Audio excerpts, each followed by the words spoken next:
Брахмарпанам. Значение молитвы перед едой. Шри Сати Сай Баба. భుజించే సమయంలో బ్రహ్మార్పణం బ్రహ్మవిత్ బ్రహ్మాగ్నో బ్రహ్మణాహుతం బ్రహ్మైవ తేన గంతవ్యం బ్రహ్మకర్మ సమాధిన. Во время еды мы произносим молитву Брахмарпанам.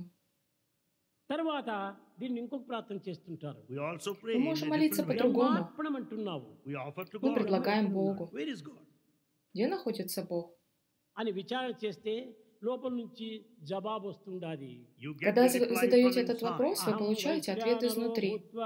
ప్రాణినాం దేహమాశ్రితః ప్రాణాపాన సమాయుక్తః పచాన్నం చతుర్విధం. ఓ పిచ్చివాడా, నేను నీ యందే ఉంటున్నాను. О глупец, я в тебе.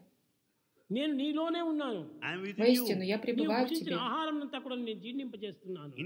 На самом деле, я перевариваю всю пищу, которую ты ешь.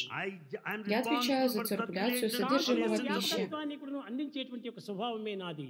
Это моя природа — переваривать, усваивать и обеспечивать питание. అక్కడ నీకు వైశ్వానరునిగా ఉంటున్నాను.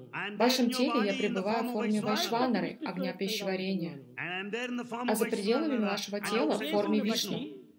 ప్రదేశమును గట్టి పరమాత్మ యొక్క ఆకారములు నామములు ఆవిర్భవిస్తుంటాయి. В зависимости от места проживания у нас есть определенная форма и имя Бога.